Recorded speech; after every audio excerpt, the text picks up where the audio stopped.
नमस्कार। चलिए आज बात करते हैं काशी में छिपे एक बहुत ही प्राचीन, एक गुप्त सूत्र की।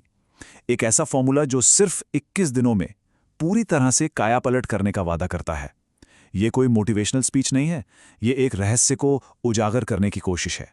तो सीधे मुद्दे पर आते हैं। सुबह के 3:40 एक ऐसा वक्त जब काशी के मणिकर्ण का घाट की आग भी शांत होने लगती है। तब ब्रह्मांड में कुछ ऐसा होता है जिसे साइंस भी नहीं समझ सकता। कहते हैं यही वो पल है जब महादेव का डमरू मौन में गूंजता है। इसी समय को ब्रह्म मुहूर्त कहा जाता है। ये सूर्योदय से करीब करीब 1 घंटा 36 मिनट पहले का पवित्र समय है। माना जाता है कि आध्यात्मिक अभ्यास और अपनी इच्छाओं को हकीकत में बदलने के लिए इससे ज्यादा शक्तिशाली वक्त और कोई नहीं।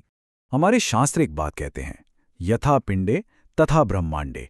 इसका मतलब है जैसा ये शरीर है ठीक वैसा ही ये ब्रह्मांड है। असल में हमारा शरीर इस विशाल ब्रह्मांड का ही एक छोटा सा रूप है। और ब्रह्म मुहूर्त वो समय है जब ब्रह्मांड की ऊर्जाएं हमारे शरीर के साथ एक ही लय में आ जाती हैं। चलिए इसको थोड़ा आसान तरीके से समझते हैं। मान लीजिए कि हमारा शरीर एक रेडियो की तरह है, लेकिन हमारा एंटीना ज्यादातर वक्त ब्रह्मांड के सिग्नल को पकड़ ही नहीं पाता। ब्रह्म मुहूर्त वो खास समय है, वो विंडो है जब हम उस सिग्नल को, उस कॉस्मिक फ्रीक्वेंसी को पकड़ सकते हैं और अपने विचारों को हकीकत में बदल सकते हैं। लेकिन उस सिग्नल को पकड़ने से पहले हमें अपने इस यंत्र को यानी शरीर और मन को तैयार करना होगा, उसे ट्यून करना होगा। और यहीं पर सबसे जरूरी पहला कदम आता है। कभी सोचा है कि सुबह उठते ही लोग सबसे बड़ी गलती क्या करते हैं? एक ऐसी आदत है जो हमारी सारी की सारी ऊर्जा को खत्म कर देती है।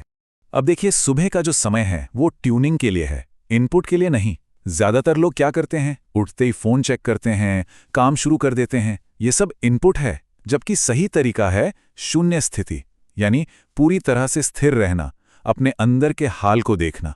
सोचिए, अगर गिटार ही बेसुर हो तो संगीत अच्छा कैसे बजेगा? जब हम सुबह उठते हैं ना, तो हमारा दिमाग एक खास अवस्था में होता है जिसे थीटा स्टेट कहते हैं। ये हमारे चेतन और अचेतन मन के बीच एक पुल की तरह है। ये वो जादुई अवस्था है जहां हम अपनी पुरानी मान्यताओं को फिर से प्रोग्राम कर सकते हैं और जो चाहें उसे अपनी ओर खींच सकते हैं। तो क्या है वो 3 मिनट का फॉर्मूला, काशी का वो असली जादू जिसे हमें इस शक्तिशाली थीटा स्टेट में इस्तेमाल करना है? चलिए इसे समझते हैं। ये फॉर्मूला 3 हिस्सों में बटा हुआ है। हर मिनट एक अलग ऊर्जा स्तर या कोश पर काम करता है। पहला मिनट शरीर पर यानी अन्नमय कोश पर, दूसरा मिनट सांस पर यानी प्राणमय कोश पर, और तीसरा मिनट मन पर यानी मनोमय कोश पर। तो पहले मिनट में अपनी चेतना को धीरे धीरे पैरों के अंगूठों से लेकर सिर तक ले जाना है, अपने होने को महसूस करना है और फिर कृतज्ञता व्यक्त करनी है। मन ही मन कहें, महाकाल, इस नए जीवन के लिए धन्यवाद। दूसरे मिनट में बस अपनी सांस पर ध्यान देना है। उसे बदलने की कोई कोशिश नहीं करनी, सिर्फ देखना है और कल्पना करनी है कि हर सांस के साथ एक सुनहरी ऊर्जा अंदर जा रही है और हर सांस छोड़ने पर काला धुआं यानी सारी नेगेटिविटी और बीमारियां बाहर निकल रही हैं। इसे शिव श्वास क्रिया कहते हैं। और अब आता है तीसरा और सबसे शक्तिशाली मिनट। यहां पर सारा खेल मानसिकता का है। ये नहीं कहना कि मुझे चाहिए या मैं हासिल करना चाहता हूं। कहना है मैं हूं या मैंने हासिल कर लिया है। भविष्य में नहीं, वर्तमान में जीना है। इस तीसरे मिनट में अपने लक्ष्य का बीज बोना है। बंद आंखों से अपने लक्ष्य को ऐसे देखना है जैसे वो पहले ही पूरा हो चुका हो, और वो भी पूरी HD क्वालिटी में। उस भावना को महसूस करना है, उस सफलता को जीना है। बस इस 3 मिनट की प्रैक्टिस को 21 दिनों तक करना है। ये 21 दिन एक सफर की तरह हैं जो हमें एक नई हकीकत की ओर ले जाएंगे। ये यात्रा 3 मरहलों में बटी है। पहले 7 दिन हैं डिटॉक्स या विषपान, जिसमें हमें आलस पर जीत पानी है। 8 से 14 दिन हैं ऑब्जर्वेशन या अघोर दृष्टि, जिसमें शांति मिलनी शुरू होती है। और आखिरी 15 से 21 दिन हैं अलाइनमेंट या शिव सायुज्य, जब सब कुछ अपने आप और सहज हो जाता है।